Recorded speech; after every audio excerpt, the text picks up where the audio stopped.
Well, Teddy, are you ready to welcome our guest today? Well, lovely. Well done. So, welcome to Pet Talk with me, Anna, and Teddy. You're going to sit up so we can see you? Yes, thank you. And there's Teddy, and our wonderful guest today is Pete Wedderburn. Pete, thank you so much for coming back to us. Delighted to be here. Thank you. And the last time that we spoke, you mentioned that itchy skin would be a good topic for us. And of course, I can't resist it, having had no end of trouble with Teddy and itchy skin at one point in his life. So as a vet, then, what can you tell us about itchy skin? Well, I think the main thing that people need to understand is that itchy skin always starts with a primary cause. Now, what I mean by that is the primary cause is the reason the dog starts itching in the first place. And there's always a primary cause. And the main goal of a vet is to find out what the primary cause is so they can take away the primary cause and then the dog will begin to get better. But what's complicated is that once the skin has been damaged by the primary cause, then you get secondary problems coming up. So you get bacterial infection, you get yeast infection, you get the dog scratching themselves, and all of these things damage the skin and make it worse again. So that even if you remove the primary cause, because of all the bacterial infection, the yeast infection, and the itching, often it doesn't get better at all. So the complicated challenge for vets is to identify and remove the primary cause, but also to treat and get rid of all these secondary issues. So for that reason, treating skin disease is really quite complex. So the number one issue anyway is to deal with that primary cause, to find out what that primary cause is. Well, we had, Teddy was just about to turn 1, and he got seeds in his paws. And that caused a problem. And we thought we had dealt with it when the vet took out the grass seeds and everything seemed fine. And then along came the itchy skin. And so you thought that the primary cause was the grass seeds. So once the grass seeds have been removed, you thought that's the problem solved. Great. But then he started to itch elsewhere. Was that it? No, it was in his paws, both paws, because he'd had grass seeds in both his paws. But then what happened was, so the vet then thought perhaps that there was some sort of infection, and she treated him for the infection, and it would come back. And so again, what she was saying was, I'm going to treat the secondary problems. Exactly. Get rid of the infection. Yes. Exactly. So if you'd done that and removed the primary cause, you should have stayed better. Exactly, but he didn't. And so it was this vicious circle where he'd have antibiotics and then it would come back. And she had she flushed his paws to make sure that there were no more grass seeds that had got in there. It was, I think, this happened at the end of July, and it was the beginning of October when she had actually mid-September when he started getting ear infections then. And at which point she said, I think this is allergies. And she gave us a choice as to whether to try elimination diets or to have the blood tests. And I said, let's do the blood tests.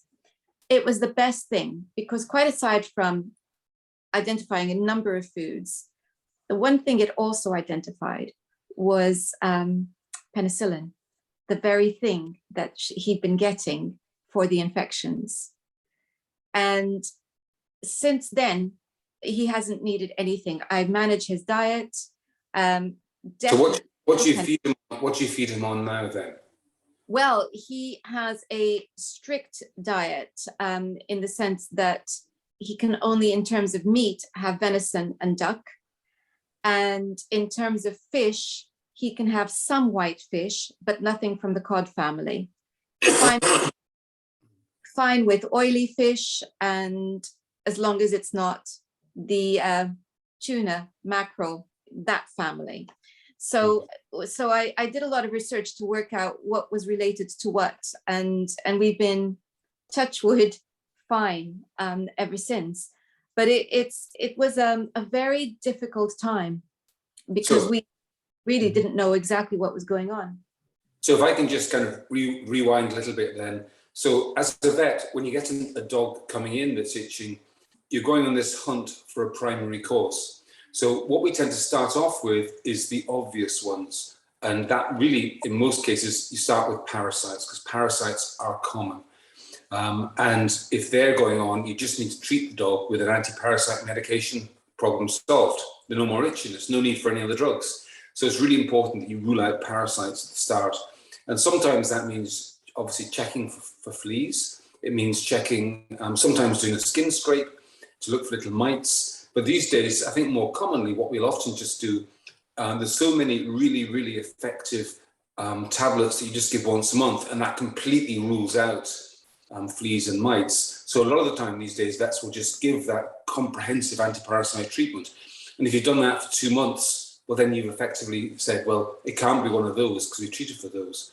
So once you've ruled out parasites as a cause, you then look at the animal's environment to see are there any obvious irritants. So in your case, in Teddy's case, it was the possibility of there being grass seeds. If a dog was only itching their feet, you really would focus very much on something that their feet are coming into contact with. So it could be grass, it could be an allergy to pollens, it could be a new carpets, it could be a new floor cleaner using in the house. And so there's a large number of irritants and allergens in the environment that could be causing direct contact irritation. But I think then when Teddy started to itch his ears, that then moves the radar a little bit because if there's generalized itchiness, as in feet and ears and maybe body, you're then talking about something systemic from within more than an external thing. And that means generally it means allergies, and generally there are 2 big groups of allergies. The first one is food allergy, but that only is around 20% of itchy dogs. The second one that's more common is so-called atopy. And what atopy is an allergy to dusts and pollens all around. So that's the big differential. When you've kind of narrowed it down to being likely some sort of allergy, you then say food allergy or atopy, environmental allergy. And generally, food allergy is the easiest one to identify because giving an elimination diet is something you just need to do once. If you've done that once for an itchy dog, said to them, for example, you're just going to have venison and brown rice and nothing else at all for 6 weeks.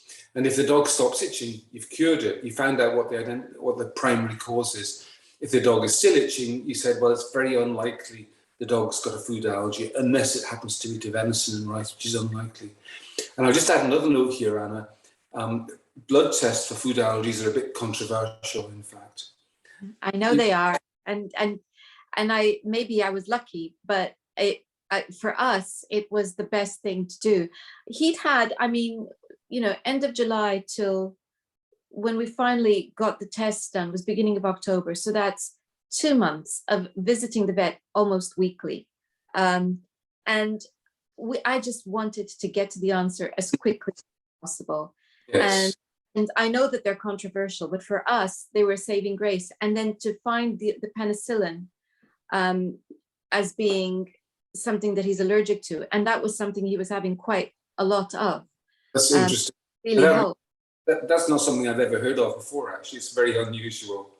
But the problem with the blood test is that people would say that the studies to prove that they're very reliable haven't really come up with that result. And so a lot of vets would feel they couldn't really trust the results. And so they'd be slow to use, because they've had too many experiences where they've done the blood test and the results haven't been helpful at all. And so they're saying, well, what's we don't like the idea of asking people to do that test if it's not, if there's not a really good chance it's going to give us a good result. So it's great that it wasn't your case in any case.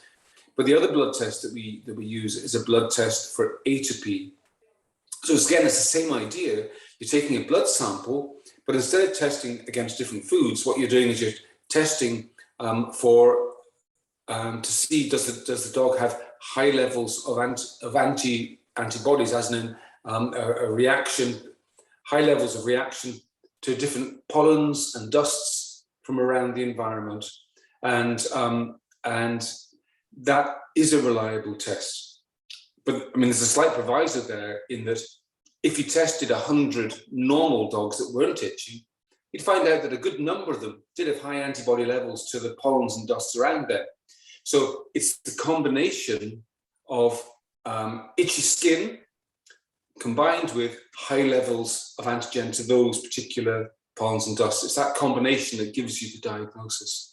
And by the way, it's not just any itch. There's 5 specific things that we look for, which is, first of all, age of onset is young.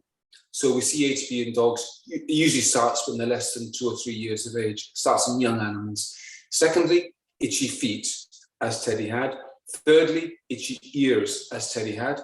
Fourthly, itchiness around the head and around the mouth. We commonly see that as well.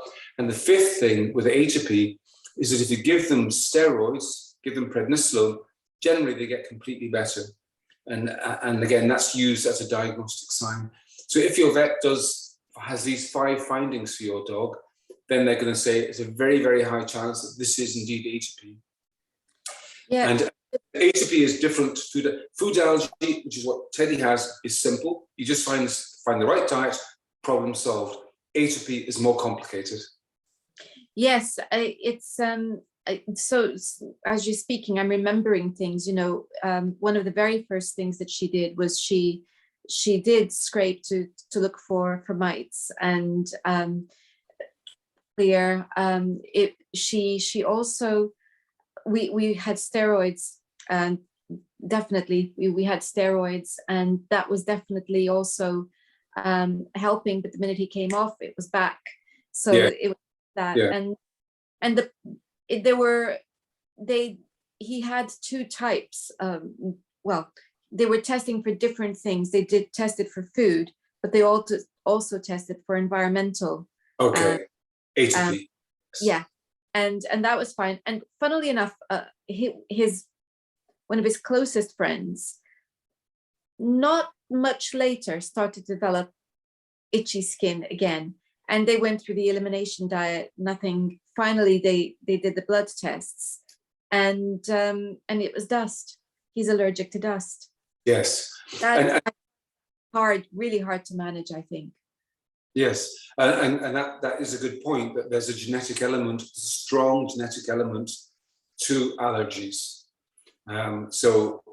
Allergic skin disease is far more common in some breeds of dog, and in some lines of dogs, if you like, because it's such an inheritable element, and that's an important aspect. So can we talk a little bit about, like I say, food allergy is simple. Just get the right diet, fine. And by the way, it's not as simple, just say, feed your dog on a raw diet, it'll solve all allergic problems. Well, it won't actually, because when a dog has a food allergy, it's an allergy to specific proteins in the food. So you need to choose a food that's got protein that your dog isn't allergic to. And there's no more guarantee with raw food that there'll be proteins that are safe than using a kibble food or whatever. The important thing is the ingredients. So the ideal answer is often to do what you've done, which is to choose home cook the raw ingredients. The alternative to that is to use a commercial diet, and vets tend to use what's called a hydrolyzed diet. What that is a diet that's been processed in the pet food factory, so that all the proteins have been pre-digested, so that instead of being normal protein chains, they're tiny, tiny, tiny, short little protein chains that are so short that they can't provoke an allergic reaction. So it's like a genuine, it's what's called an allergenic food. It can't produce an allergic reaction. So that's what vets tend to recommend. And there's different brands out there. There's one by Waltham's called Analergenic. There's one called ZD from Hills, and you may have heard of these. And often for some people, that's a better, more convenient way of identifying food allergy compared to home cooking for a dog. And by the way, so-called hypoallergenic diets aren't good enough for dogs that have got food allergy in general. What a hypoallergenic diet is, and that term's used a lot on pet foods. If you look in a pet shop, you see lots of them say hypoallergenic. All that means is that there's a relatively restricted number of allergens. Like we know what causes the most common food allergies that include, for example, beef, and wheat, and soya. So we know that if we remove the most common allergens from some foods, that's going to reduce the chance of food allergy, but it's not nearly as good as a completely restricted diet, which is what you're doing, or the ZD analergenic type diets. So that's really it. That's food allergy. Yes, it is, and it's once when I saw the list of what he was allergic to, I actually sat down. This long list, and I thought, what am I going to feed this dog? And I started doing loads of research, looking at great brands of food, but all of them seemed to have something that he was allergic to in them. And in the end, I thought, right, the easiest thing to do is cook for him, and I've been cooking for him ever since. And it's it's no big deal. It's just like cooking for myself, and he has a diet. The one catch to that is that you have to make really, really sure that it's a complete diet that's got everything he needs. For example, if you just gave him nothing but venison and nothing else at all, then he wouldn't have enough carbohydrates and fiber and all that sort of stuff. So it can be difficult to find a recipe which is really, really safe for him. How do you manage that? Oh, I did quite a lot of research at the time, and I got myself some doggy recipe books, and just started to adapt the recipes so that they suited his diet. And he's been, as I say, fine ever since. He's now 6, and so he's been. I'm grateful every day that we got that sort. And he's a happy, healthy. He loves his food, and it's great. Very well. Yeah. I just need to make sure there's no penicillin. If he's had a couple of years ago, he had conjunctivitis, and I had to make sure that what they gave. Yeah. Can I explain a little bit about the other kind of allergy, the dust allergy? Yeah. So basically, when it comes to dust allergy and pollen allergy, it's impossible to remove those from your dog's life. You can't create a big plastic bubble for them to go around inside. So they're inevitably going to be exposed to the thing which causes their immune system to overreact by essentially getting hives all over their skin, which we don't see because they've got fur. But that's what's going on. They're getting hives, they're itching at it, and then it gets the secondary issues of yeast and bacterial infections. So because you can't remove the thing which is provoking the reaction, the best that we can do is to dampen down the immune system, to make the immune system less reactive. And the way we do that generally is to use anti-inflammatory medication. So when the immune system reacts to something, that's called inflammation.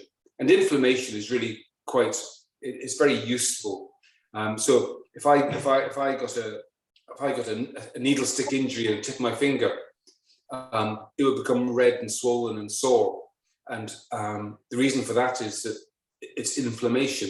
And the body is sending in extra blood vessels and blood cells, and the blood cells, the white blood cells, are getting rid of the infection, and the increased blood flow is making my tissues heal more quickly, so things go back to normal more quickly. So that's good inflammation. Bad inflammation is when you get an allergic reaction and your skin gets wheals on it because of something that's quite normal. And so if you give anti-inflammatory medication, when your body's exposed to the thing which causes the wheals, it doesn't happen anymore because you're giving medication to dampen down how easily inflammation occurs. And so when you get exposed to the thing that you're allergic to, nothing happens. It just stays normal. So that's anti-inflammatory medication. And originally, talking 20 years ago, really the only drug that was available for pets was something called prednisolone, which is little white tablets that people know well. They usually come in 5 milligram size, and some people call them P5 tablets. And prednisolone is very effective at taking away inflammation. The downside of it, one second. Prednisolone is very effective at taking away inflammation, but the downside of it is that there are side effects in some dogs, and that includes drinking more water, eating more food, and sometimes changes in personality, panting a lot, sometimes quite significant changes. And so for that reason, we looked at, some more modern anti-inflammatory medications, and they include drugs like cyclosporin. There's one called, the names are quite long names, like Mastinib. I think of the brand names normally, so they would include names like Apoquel or I'm having some blanks here, but there's a number of different types of anti-inflammatory drugs that work in a different way with less side effects. The downside of them is that they're a lot more expensive. Prednisolone is cheap. To treat Teddy for a day on prednisolone will probably cost something like 20p. To treat Teddy for a day on the more advanced drugs might be €3 or €4. So it's a big difference in cost. And as well as those drugs, the very latest one to come out is a once a month injection. It's called Cytopoint, and it's a monoclonal antibody against the chemicals that cause the skin to get itchy. So literally it's like a vaccine against itchiness. And for some dogs, it works incredibly well. Absolutely minimal side effects. And the only problem with that is it's very expensive again.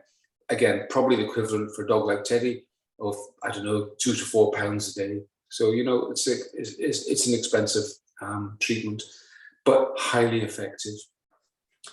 Is there any means of desensitizing? Well, so the anti-inflammatory route is the sort of, that's what most people use because it's most effective.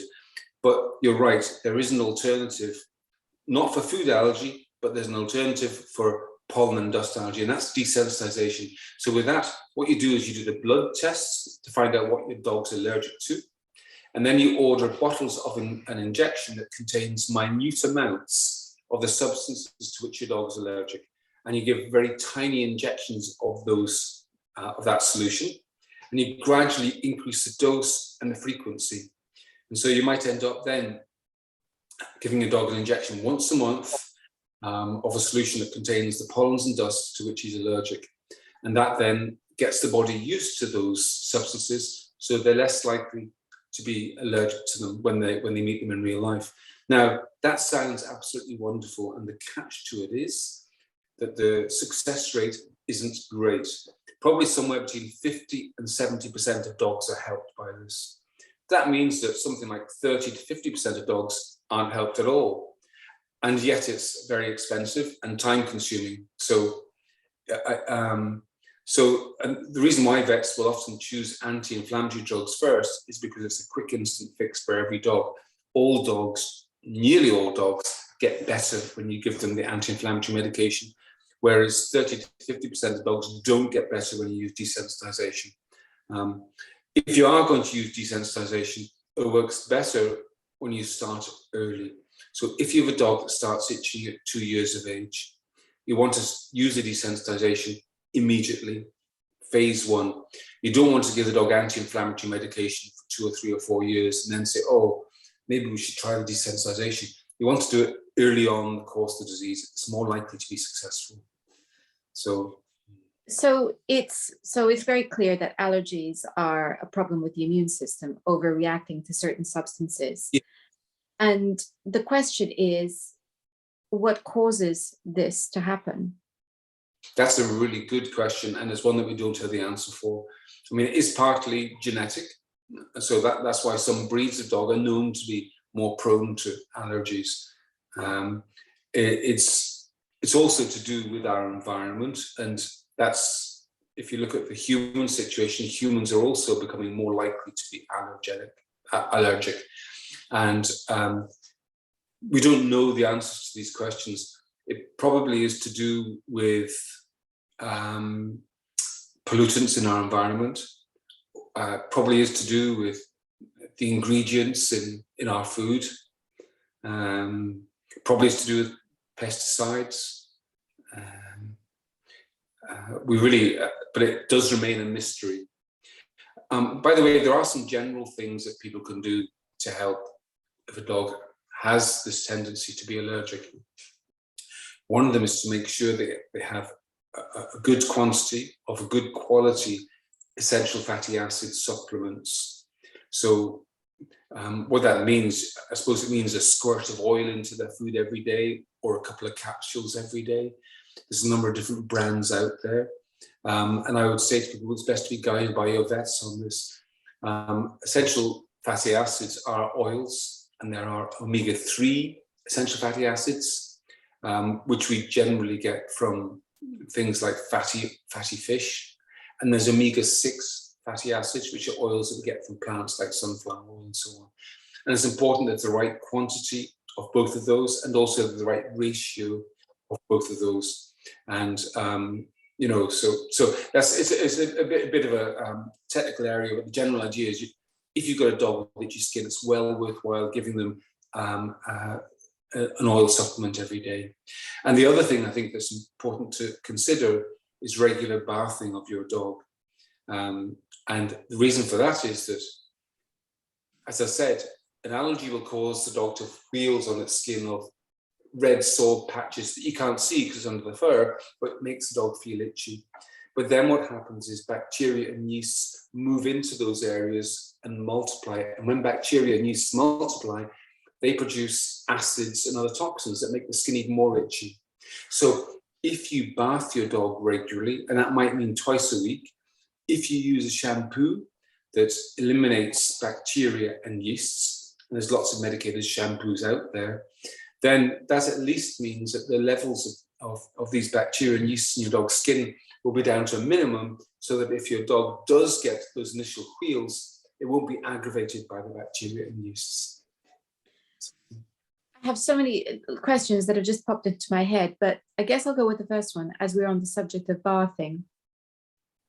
And so we know that we can't be using human soaps or shampoos on our dogs because their skin is different. Mm-hmm. But, when we have, as human beings, if we have itchy skin, something that's really helpful would be, for instance, oat water. Would that be helpful to dogs? Or, would we bathe have some oat water on our dogs? Would that be helpful or not? That is one of the. I mean, there's a whole bunch of different types of medicated shampoos to soothe itchy skin. If you go to any vet clinic, you probably find half a dozen different formulations, different types, and certainly oatmeal type products, oatmeal type shampoos are on that list. There are other ones that are particularly good. For example, for dogs that get skin that's very scaly, they come to dandruff. Yes, shampoos that are good for that. And there are other ones which are meant to have a sort of anti-inflammatory effect from the particular formulation of ingredients. I find it an area where it's quite difficult to separate the facts from the fiction, because if somebody makes a shampoo they believe that's good for dogs with skin disease, well, they'll say that on the label, and they'll tell you that in the product literature. And you have to look quite carefully to try to find out what really does work and what just is more theory than practice, perhaps. So I think it probably varies very much from dog to dog which of these is most effective. I think, I mean, those anti-itching type products and skin health type shampoos, they're, as I say, they can be a bit vague sometimes, with a lot of personal preference and individual, what suits individuals better. The shampoos that specifically treat bacteria and yeast, they're much more specific. We know they work really well for every dog. So yeah, good. That's very, very helpful, actually. The other question I had as regards to bathing is that people have an idea that you're not supposed to bathe dogs because it changes the oils on their skin, or it strips them of the oils of their fur. So how, I mean, I've never had that issue with Teddy. You know, I do wash him regularly, but there do seem to be some breeds that have a more oily coat. So what do you think? I think probably there's individual variation there again, and I think you kind of have to listen to your own dog. In general, I haven't seen problems with dogs' coats being dried out too much or adversely affected in any way, really, from too frequent bathing. No, that doesn't mean you need to bathe the dog a lot. I think, like my two dogs, they probably get a bath once every 6 months because they don't have a skin problem, and they just need a bath when they get mucky, really, you know. But if you have a dog with skin disease, then I think twice a week is what's commonly advised. Is that how often you bathe Teddy? Or how often do you bathe Teddy? Well, Teddy has long walks every day, so his paws need washing every day. Right. But I have a very a neem soap for dogs, which I use to basically, he gets washed. What gets washed is what's dirty, which means paws, ears, you know, the bottoms of the ears, and his face. So that gets a wash. Across the foot washing device for dogs. It's like a bucket, a bit like this. Oh, you put their paw into it. Do you use one of those? No, I don't, because I think he would absolutely hate it. I can't imagine him doing that. No, he just goes into the bathtub. We have, you know, a little routine which he's very familiar with, and he's very happy with that. And it's done. But that's part of it. And I find it's a good routine to do when we've been out for walks. We come back, because then I can check him for ticks, I can check him for seeds, I can, you know, and he doesn't really. He has rules about being checked. In the bathtub, it's all allowed. Outside the bathtub, no, this is relaxation time. You do not check me for anything. Those are the rules. So it's a very useful routine, actually, that I have. That makes sense. Yeah, and so he gets what I wash what's dirty. Yes. In winter, it's often all of him. So, that's understandable. That's the right way to do it. I think we kind of covered. That's. I mean, the other thing is there's many other types of skin disease, and so what I said to you really is about the common skin disease that vets see in practice. But one of the common specialities in veterinary medicine is dermatology. So, you know, when vets get complex skin disease where dogs aren't responding to the normal treatment, so they're not seeing the right results on the tests that have been done, then the next stage is to get into more detail. And that generally involves doing something like taking a skin biopsy.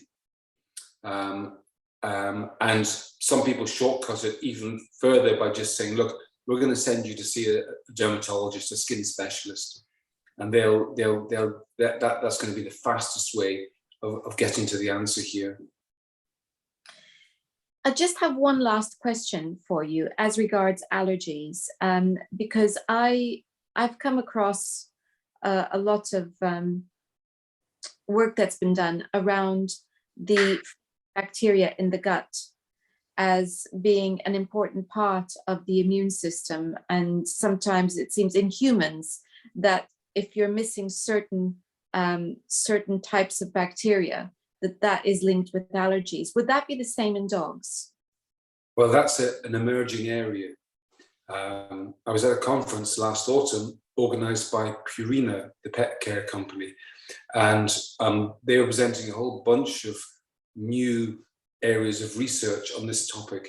And it does seem that the microbiome, the bacteria, the specific bacteria in the bowel, is linked to things that you mightn't expect, including allergies, itchy skin, including, even more interesting, I think, dogs' moods and therefore their behavior.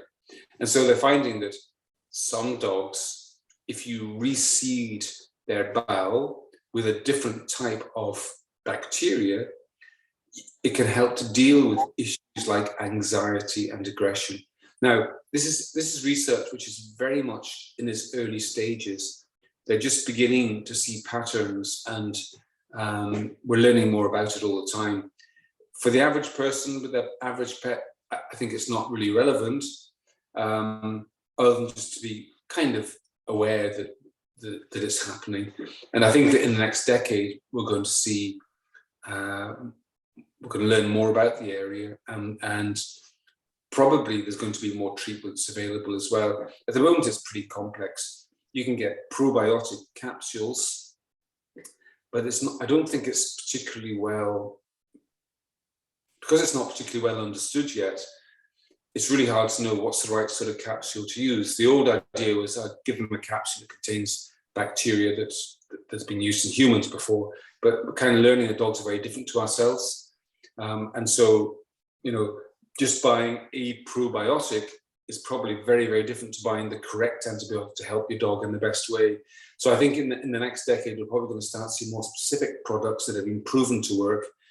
And we may also start to see foods that have been created, commercial foods have been created with the prime purpose of introducing the right type of bacteria to dogs' digestive systems as part of treating some problems.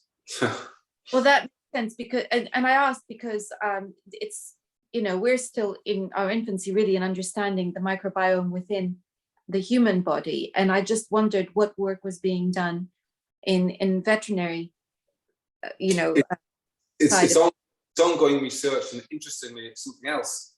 In my household, last month, I submitted samples from myself and Kiko and Finzi and my wife. We all submitted stool samples to a local university, which is doing a big study, which is comparing the microbiome of people with their pets to see are there links there, you know, and also looking at what dogs are fed and how that affects their microbiome.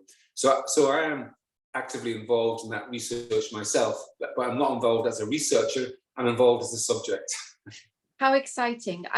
For me, this is possibly one of the most exciting developments in understanding health, because it's pointing to there being a need to understand ourselves in a very holistic way. Yeah. And we're back to the idea of making sure things are balanced in order to maintain health. And clearly, with the rise in allergies, something's out of balance, and we need to understand what that is and how to get that balance back. And it could be that it is, you know, environmental pressures and pesticides in particular that are a big contributor to this. So we need to understand, because it does, you know, there's a thought that's just occurring to me, and that is that if pesticides are being widely used, and the aim of pesticides is to kill pests, which means, you know, the little things that we can't see could well be killed. That could, of course, affect, you know, what's going on in our guts as well. That's right. You know, it's actually one of the byproducts of Brexit that concerns me slightly. I just heard it this week that in the UK now, as across Europe, use of pesticides has been very drastically affected, and farmers have got far less leeway in what they can use on crops and livestock, which you have to say is good. But and in the EU, you're not allowed to import products that have been treated with certain pesticides and so on. But one of the things with Brexit is they're talking about importing a lot more meat, for example, from someone like Brazil, where there's no such restrictions on pesticides. So that's a bit of a concern. And again, I suppose it's back to the consumer. Be careful what you buy. Exactly. Well, Pete, what a wonderful mine of information you are. And thank you so much for sharing that with us, because I know that this is a huge, huge issue. So many people, you know, talking about their dogs having itchy skin. And of course, that's what one of the common reasons why I go to the vet. So common, so common. And I'm passionate about sharing the information with people so they understand what's going on with their pet. If they can do that, then they're halfway there. Thank you very, very much for your time today. And Thanks, Anna. if people wanted to find you, what could they do? Go to petethevet.com. That's my website, petethevet.com. And you also have a program that people could pay into monthly. Yes, I have another website which is called PetFix, petfix.com. And if you go there, you pay €7 a month, and there's all sorts of information there. But as well as that, you can have a one-to-one discussion with me about anything at all. So, and I'm always happy to help. All right. Well, I'll be sure to put those links in the description box. Thank you very much. Thanks you for joining us. And until next time, goodbye. Bye-bye.